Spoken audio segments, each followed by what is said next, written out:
Om Swastiastu, Semeton Buka Box. Kembali lagi bersama saya Dwiki di edisi terbaru dari Buka Box, yaitu Buka Box News. Nah, di sini kami akan memberitakan berita-berita terbaru dan terupdate seputar teknologi agar kalian bisa update dan tidak kudate. Nah, langsung saja ke berita pertama datang dari perusahaan mobile yaitu Xiaomi. Dilihat dari postingan IG dari Xiaomi Indonesia kemarin, Xiaomi akan merilis salah satu ponsel mereka pada Selasa 30 Maret 2021 mendatang. Akan tetapi, mereka tidak memberitahukan secara gamblang apa ponsel yang akan mereka rilis di Indonesia. Tapi dilihat dari posisi dari desain kamera di postingan tersebut, saya cukup yakin 99,9999999999999% bahwa ponsel yang akan dirilis itu adalah Xiaomi Redmi Note 10. Bahkan ada hashtag jawarannya AMOLED. Yang seperti kita tahu, untuk pertama kalinya Xiaomi menghadirkan panel AMOLED di ponsel Redmi. Jadi kita tunggu aja di tanggal 30 Maret mendatang. Apakah tebakan saya benar? Tapi ya, apa salahnya menunggu? Tapi saya yakin saya benar. Oke. Next, masih seputar Xiaomi. Dilansir dari Indozone Tech, setelah bocoran terkait smartphone gaming tersebut buatan Black Shark, yaitu Black Shark 4 dan Black Shark 4 Pro, telah beredar di internet, kini smartphone tersebut akhirnya resmi diumumkan di Cina. Ingat, di Cina.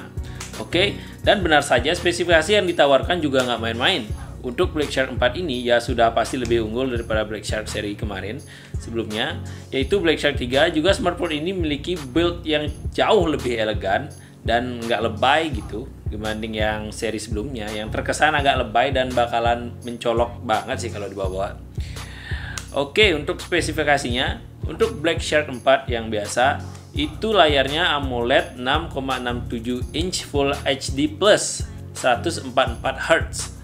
Dan chipset dengan chipsetnya itu yaitu Qualcomm Snapdragon 870 5G, RAM 6 atau 8, dan juga ada yang 12 GB. Terus untuk kameranya 48, 8 dan 5 megapiksel. Kamera depan 20 megapiksel. Baterainya 4500 mAh dengan 120 watt fast charging.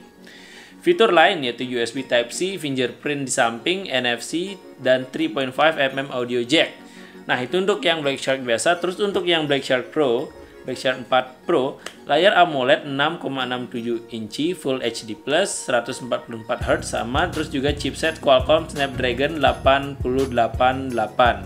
Ini gimana bacanya? 888 atau 888. Triple 8. Oke, Triple H 5G. Oke. RAM-nya 8, cuma ada seri yang cuma ada varian yang 8 sama 12 GB untuk yang Black Shark 4 Pro, dan juga kamera belakangnya 64 megapiksel, 8 megapiksel dan 5 megapiksel. Sedangkan untuk kamera depannya itu 20 megapiksel.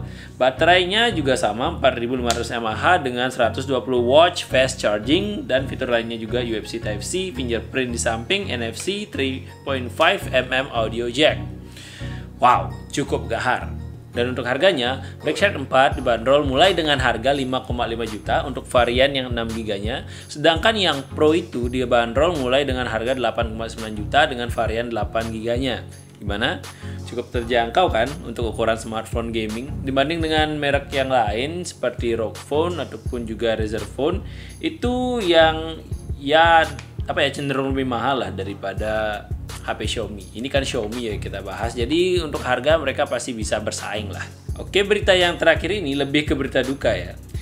Berita kali ini datang dari LG. Yang katanya akan segera menutup bisnis smartphone-nya.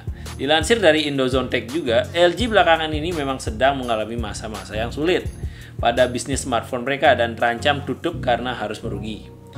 Berdasarkan laporan dari media asal Korea Selatan, Dong-A, LG sudah berbicara dengan perusahaan seperti Vingroup hingga Volkswagen, tapi negosiasi dengan kedua perusahaan tersebut gagal. Menurut banyak perusahaan, harga beli bisnis smartphone LG terlalu tinggi, sedangkan pasarnya hanya di angka 1%. Jadi, dengan kata lain, harga beli LG cukup mahal, sedangkan peminatnya yang masih sedikit. Jadi, kecil kemungkinan smartphone LG itu laku di pasaran. Nah, itu kenapa LG memilih untuk menutup bisnis smartphone mereka. Dan katanya karyawan mereka yang di divisi smartphone akan dipindah ke divisi rumah tangga dan lain-lain. Ya kan lucu kan, biasa ngurusin HP sekarang ngurusin AC, kulkas, mesin cuci gitu ya. Ya tapi gimana ya lagi ya, daripada nggak kerja gitu kan. Tapi dari pihak LG sendiri bilang bahwa tetap meyakinkan para konsumennya bahwa bisnisnya akan terus berjalan meskipun tidak terlalu baik. Ya, jadi gimana menurut kalian? Kita doain aja yang terbaik untuk LG. Nah, oke, itu tadi berita-berita yang telah saya sampaikan di Buka Box News kali ini. Itu totalnya ada 3 berita. Kenapa saya nggak bikin lebih? Karena ya capek nge-research, oke. Itu lumayan capek nge-research berita. Jadi, jika ada kalian yang punya pertanyaan seputar berita yang telah saya sampaikan, kalian bisa tulis di kolom komentar. Dan jika kalian juga punya saran-saran berita apa yang harus saya bawakan, bisa kalian tulis di kolom komentar. Dan saya bakalan nge-research sesuai dengan permintaan kalian. Dan kita mungkin bisa bahas lagi di minggu depan. Oke, seperti biasa, jika kalian suka video ini, kalian bisa klik tombol thumbs up, dan kalau kalian nggak suka, kalian bisa klik tombol thumbs down. Sukses semua!